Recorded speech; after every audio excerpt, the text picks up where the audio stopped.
football. Everybody wants football. This place is going bananas right now. 7 miles of barbed wire. Got a golden snake for a necktie. A brand new house all on the roadside. And it's made out of rattlesnake hide. Got a red tin that baby built on top. And it's a made out of human skull. Come on, take a little walk with me, baby, and tell me who do you love?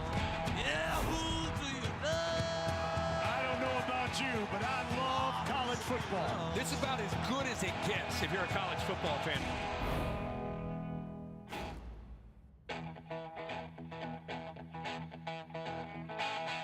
These are the moments that you dream about. Loves it up, and he gets it. Are you kidding me? What an interception! My, oh my! Huge hit! Ball is out! The ball is out! That was sick. Unbelievable. We keep thinking we've seen it all, and we never have we?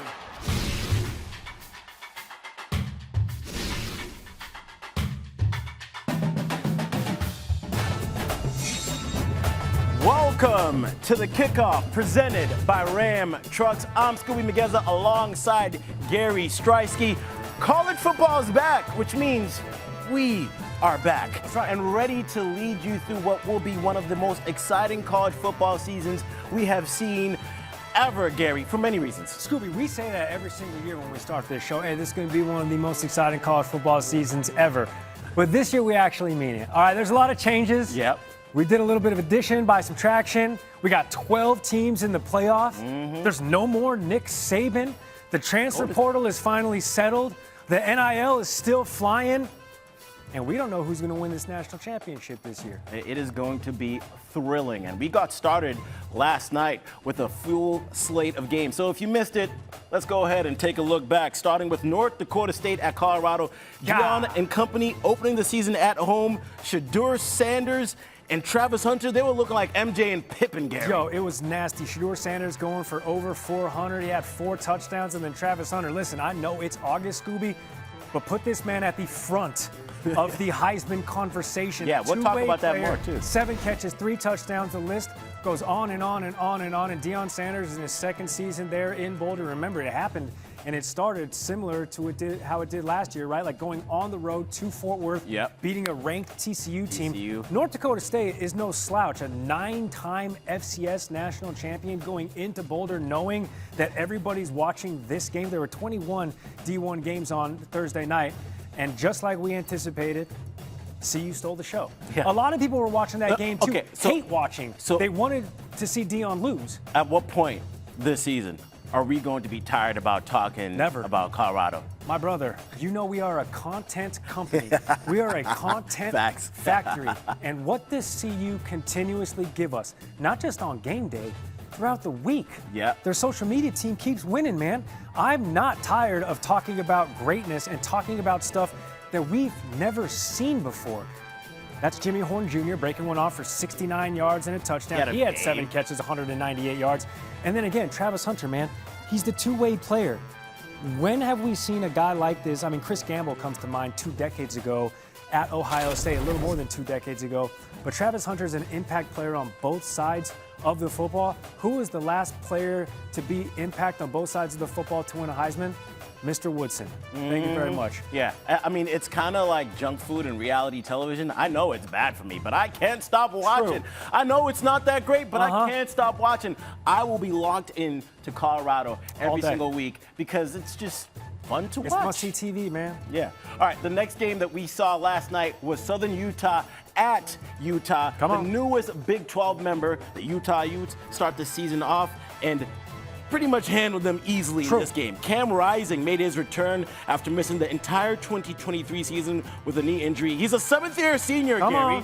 Not missing a beat, threw 5 passing touchdowns on the night, a career high. So what is your confidence meter with Utah, especially among the Big 12 crowd? All right, Scooby, here's what we're not going to do. We're not going to knock a guy, or a gal for that matter, for going to college for 7 years. Did you do it? Just generally speaking, those that do are called doctors. Cam Rising, he missed all of last season because of that left knee injury that he suffered in the Rose Bowl, lost to Penn State. He used his 3rd and final red shirt, right? This guy was a freshman at Texas in 2018, still 25. Came in with Trevor Lawrence, by the way. It's true. Still 25 years young, But in Utah, they look right past that. So my expectations for the Utes and Kyle Whittingham are for them to be in a playoff conversation in a Big 12 that I don't see a clear-cut favorite coming out of. Obviously, Oklahoma and Texas gone. Colorado's unranked. I think they crack a top 25 here in the not-so-distant future. So right now, everybody else is looking at Utah as being the Big 12 winner. In my estimation, they're ranked 12th. And remember, again, in this 12-team playoff, the winner of the Power 5 gets a bye and gets a home game. Rice Eccles would be rocking. It'd be fantastic. So my confidence, all that to say, is very high. Cam Rising only had to play the first half. Yes, it was a Southern Utah FCS team, but he had 5 touchdowns on 15 attempts. Yeah, I'm pretty confident about Utah. I mean, 72% of their production returns. You get a guy like Cam Rising to kind of just be the leader and that veteran voice in the locker room. And then Kyle Whittingham. Mad veteran voice. Real talk. OG veteran voice, right? Pushing a decade. He said back in my day. Real talk. That is facts. And another game that was on last night is Murray State at Missouri. Now, the Missouri Tigers are ranked 11th in the country, and they open up the season at home and cooked with Brady Cook at the quarterback position, 281 yards with a pair of running and passing touchdowns. They would win 51-0 against Murray State. Missouri finished 11-2 last season, Gary, second in the SEC, and has one of the best wide receiver quarterback duos in the country, with Luther Burden being an absolute beast. Are they a real threat to win the SEC? You're super heavy on Missouri. I'm a little bit more timid about Missouri because, yes, they were 11-2 last year. Who do they lose to? Alabama and Georgia. And to get through the SEC as an outright winner, let's just do away with that conversation right now. Yes, they have literally the easiest strength of schedule, one of the easiest strengths of schedule in college football, more notably in the SEC. But Skubie, nothing changed with the SEC, and because there's no divisions, you just have to be an outright winner of a stacked conference that now has Texas, that will incorporate Alabama. We don't know what, or Oklahoma. We don't know what Alabama is going to be, and Georgia still sits at the top of that. And then my favorite outside of Georgia is an Ole Miss team led by Jackson Dart and a prolific offense. So this whole Missouri winning the SEC, let's chill. Yeah, and speaking of Ole Miss, #1 transfer portal class in the country. They definitely added over there. But when I look at Missouri, their schedule, if you guys got a peek at it, they don't play on the road until October 5th. They go to Texas A&M, then Alabama, and then they see the UMass Minutemen. That's gonna be pretty, that's what I'm saying. That's gonna be pretty look at this schedule. I'll humor you in that, and I think we're gonna mention it a couple times over the course of the show. But I'm pretty sure Heather Dinich and our brains of college football have ran simulations and extrapolations that the SEC can see up to as many as 8 teams in the college football playoff with the way things shake down. So would I be surprised to see Missouri get into the playoff? No. Can we do away with winning the conference? Please, let's do that. Well, what we do here is show you all of college football. There was a game that we know you missed. How about Fordham at Bowling Green? What you talking about, bro? This is how the game started off. Look at the blocking here, Gary. I was locked into this game. I don't know what you're talking about, bro. 100-yard kickoff return on the first play of the game. This is how you set it off. It's called Maction, baby. All right, and generally we wait for the middle of the season on a Tuesday night for us to lock into this Maction. But that's all I'm gonna give you. And I was corrected on SportsCenter because I was like, oh, Bowling Green, where the Corvette plant is. No, that's Bowling Green, Kentucky. This is Bowling Green, Ohio. Ask me how I know. Hey. Speaking of sports cars, Gary. Chill out, man. What's that? You guys, you haven't seen his Porsche, bro, you talking too much. That boy first let me hop out the. Hey, 180 more payments and she's all mine, bro. All right. Hey, what's your confidence meter that we'll be showing another Bowling Green highlight this year? I'm pretty damn confident. You know why? Because we are heavily involved in the production of this show. College football and somebody show. may or may not have asked for it specifically.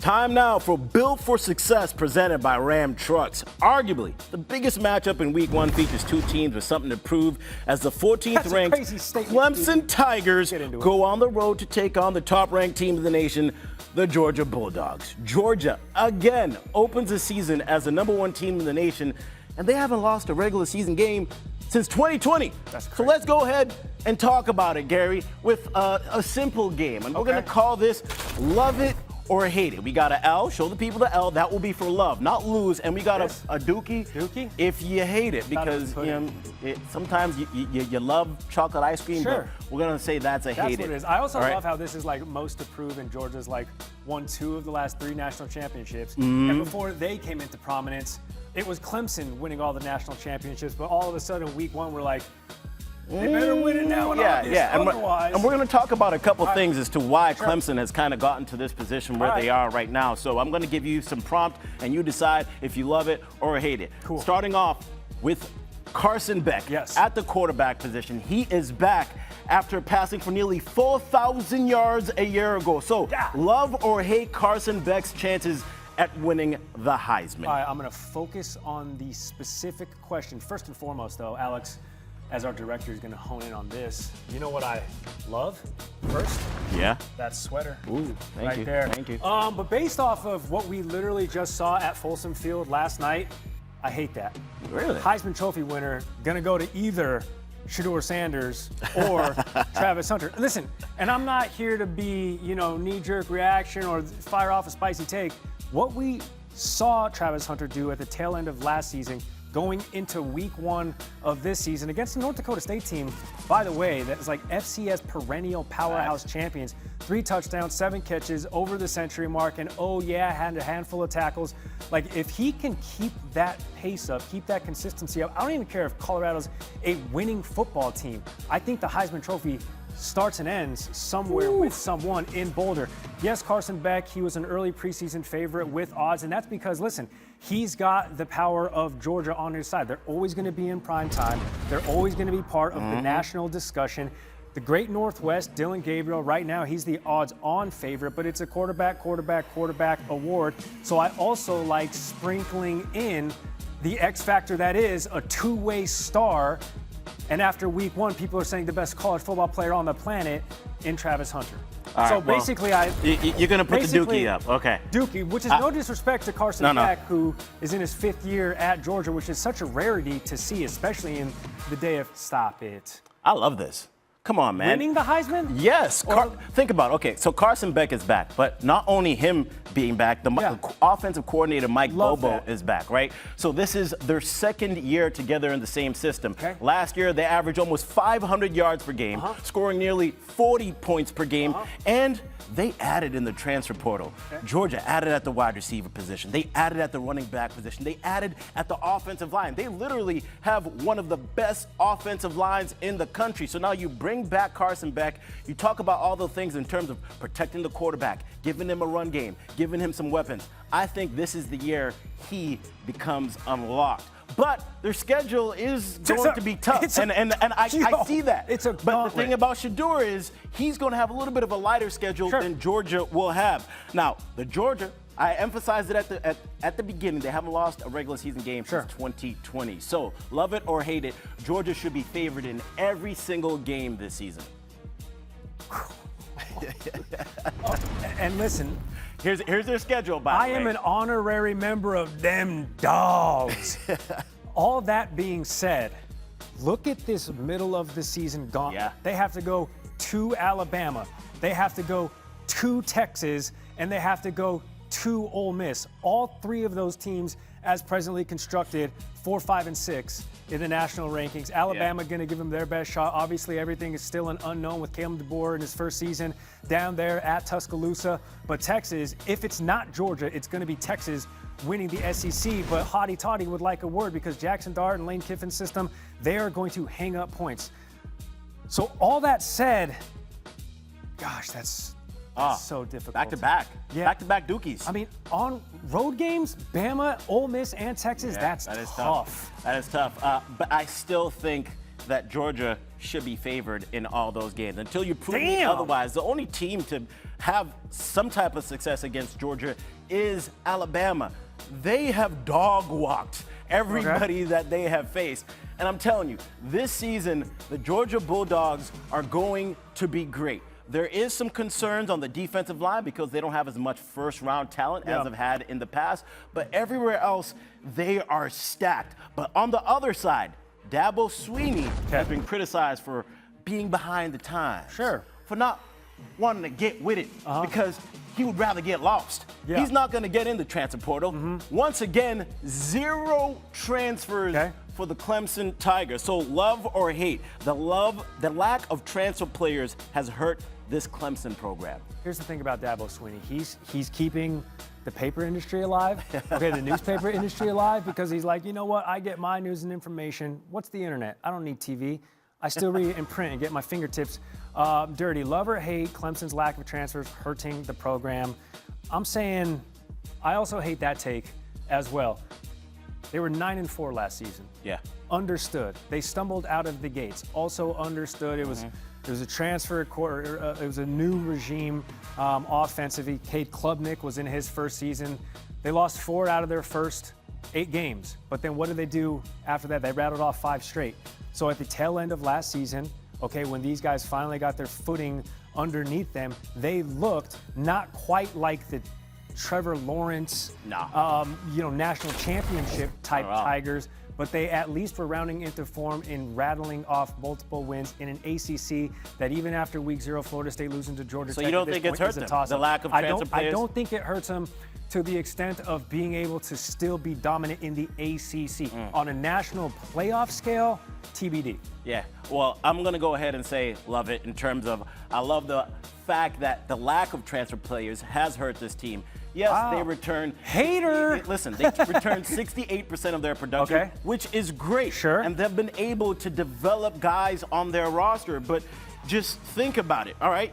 What are you going to do besides developing, recruiting? But when you look at Clemson's recruiting class, they've had the 15th ranked class in 2024. That right there is the 3rd straight season that they've had fewer than 10 ESPN 300 players. And then when you look at Georgia, they also hit the recruiting class and they also hit the transfer portal. Kirby Smart became the first coach to have over 20 players in the ESPN 300 recruited in back-to-back years. So when I look at Clemson last year, they struggled at the wide receiver position because there were so many injuries. And if they just hit the transfer portal a little bit, maybe they got a Keon Coleman. Maybe they got one of these guys that was in the transfer portal to just help Cade Klubnik out a little bit. It would have made a difference for this team. 0 transfers? Okay, I get it. Are you recruiting well? Still a winning program. No, you're not. But still winning program Skubie. to that point. Still winning program to that point. I'm old enough to remember Clemson winning some national championships. Listen, all that being said, give me Georgia in this game. They're the #1 team for a reason. Neutral site. Give me them dogs. Dogs. I'm going with the dogs, too. 13.5-point favorite.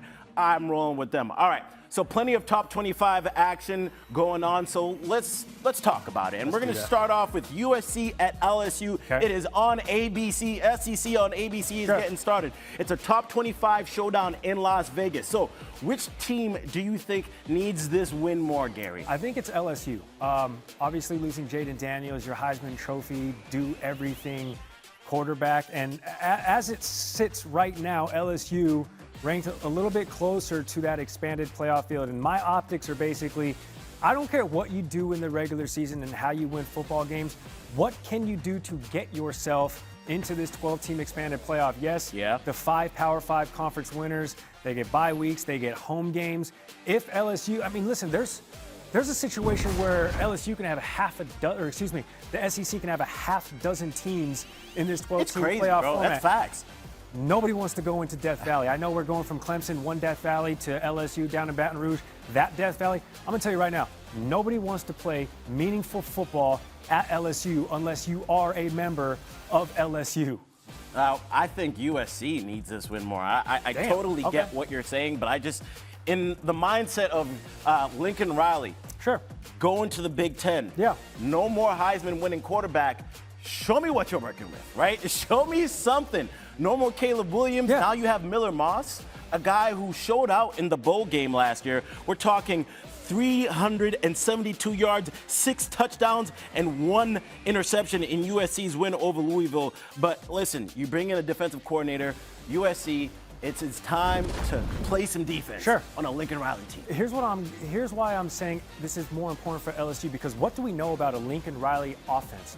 He's a quarterback whisperer, a quarterback developer. He has coached 3 Heisman Trophy winners. So I trust Lincoln Riley. Whoever he's throwing under center, they're going to produce for him. I have more questions about Brian Kelly, whose quarterback that just won the Heisman was a transfer from Arizona State. How do you reload that Tigers team to keep them relevant in a national conversation? I trust what Lincoln Riley will do, at least offensively. Both teams, it is going to be interesting. They're in a similar situation. Both lose Heisman quarterbacks. Both get new defensive coordinators. Both had struggling defenses last year. So whoever's defense is going to play better will win this game. Now, another game that we're looking at is at 7:30 p.m. on ABC. It is Notre Dame at Texas A&M. This is Marcus Freeman's 3rd season as the head coach for the Fighting Irish. So what are fair expectations for the Fighting Irish this season? Well, listen, they can't host a playoff game because you have to win a conference championship, right? So they're going to have to run the gauntlet, and nobody's going to be able to take anything away from Notre Dame if and when they get into the playoffs. It's a new quarterback, right? Riley,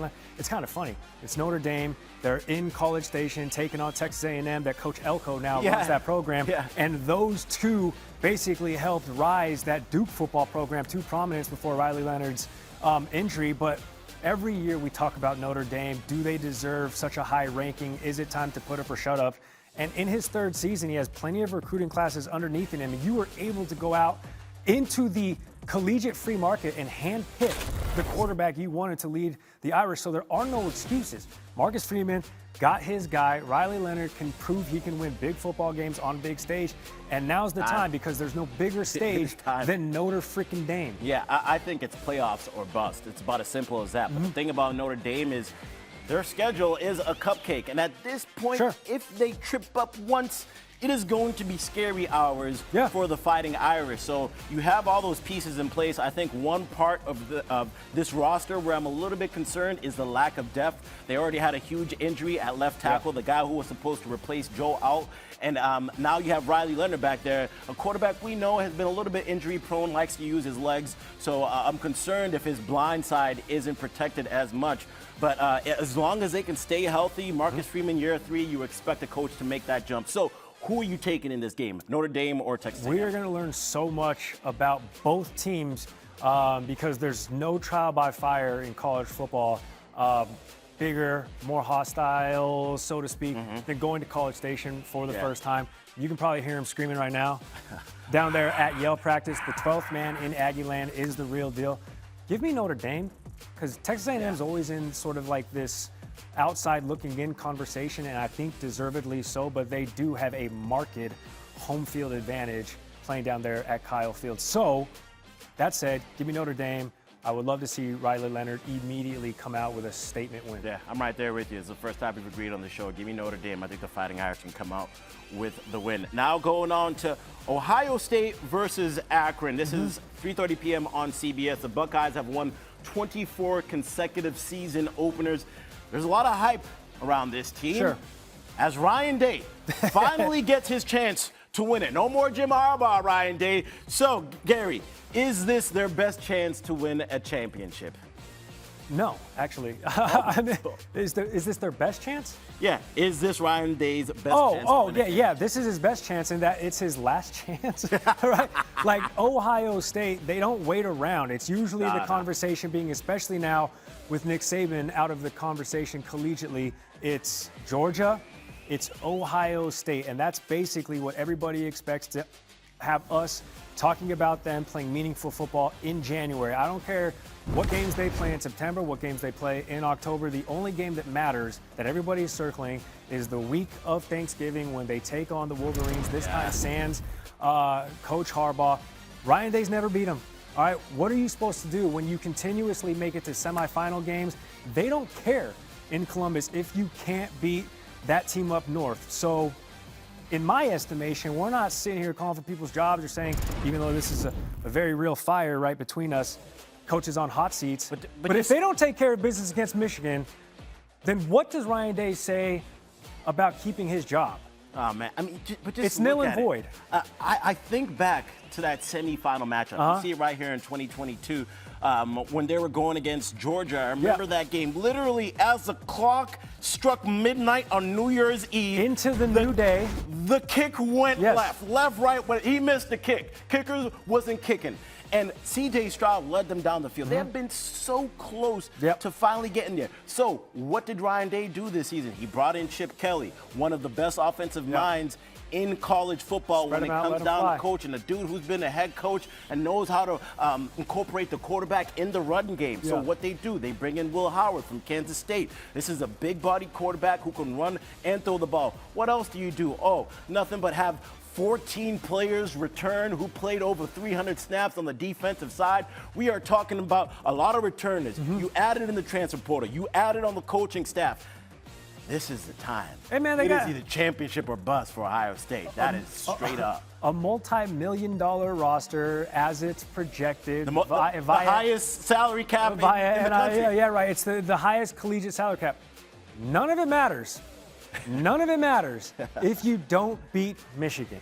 And Ryan Day knows that. Yeah, Jim Harbaugh's gone. This is your chance. Yes. So, who are you picking in this Akron. game? No, I'm just what are we talking about here? What are we talking about? I don't care if they win until November.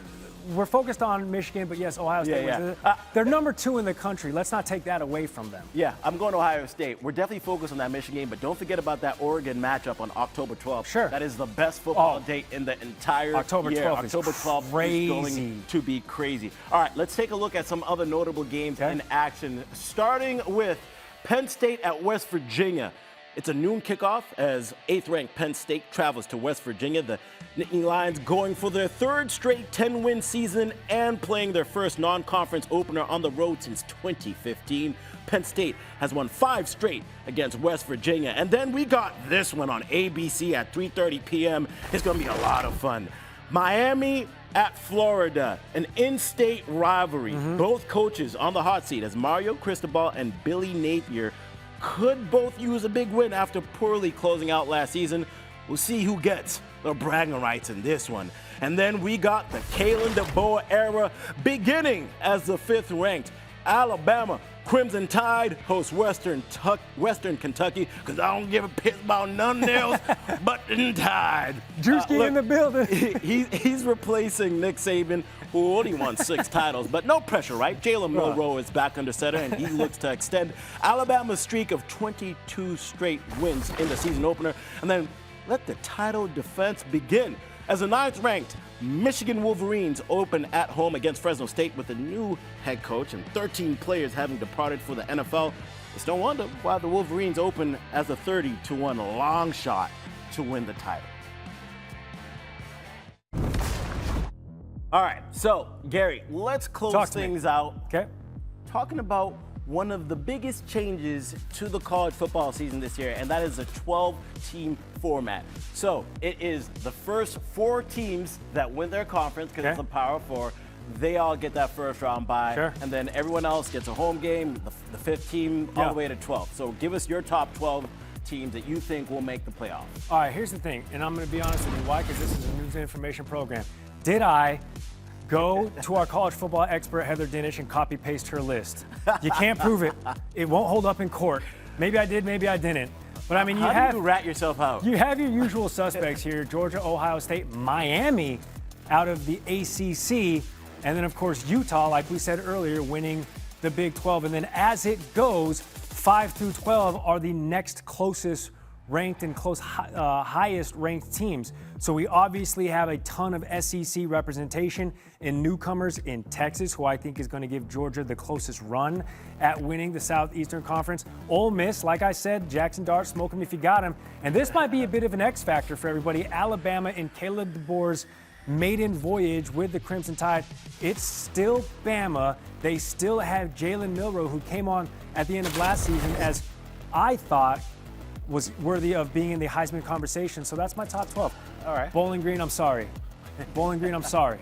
All right, my list is a little bit similar to yours. All right. I'm going to throw it up over here. So, look at the young bull, Skubie. Hey, that's a throwback. The hair ain't even long in that, but we ain't gonna talk about all that. Let's talk about the list, all right? So Damn, Kansas, bro? yes, I believe Kansas is going to win the Big 12. That's I a love typo. Lance Leipold there, and I love Daniels at the quarterback position. They're really building Missouri. something special. And then Miami, I think they can win the ACC. You get Cam Ward to come over there. You get Damian Martinez, a running back from Oregon State who rushed for over 1,000 yards. You got two of the leading receivers in the ACC from last season returning as well. And then I got Oregon, Texas coming in next. A little bit different from your list is the Missouri and the Ole Miss. You have the Ole Miss in there, but you don't have the Missouri. So I got Missouri in there, SEC and too stacked, man. we believe that Boise State will make it. That will be the group of 5 team that will make it. So Shout a little out bit similarities there. Listen, I have some questions about Miami, and I know Miami is near and dear to your heart because my boy goes to Miami and he acts different. He acts up. You know what I'm saying? That was the young bull Skubie, but this is Skubie. Miami Skubie. I've said too much. Oh my gosh. All right, so that is the rest of the show. Thanks for watching The Kickoff, presented by Ram Trucks. Enjoy week 1 of college football. See y'all next week. It'll be Randy Scott. I'm just the 6th man of the year, so I filled in. Randy will be back next week. You ain't been Randy this whole time? Come on, man. I'm black. I just thought Randy's not black. I just thought Randy caught a tan when he was on vacation. That's crazy.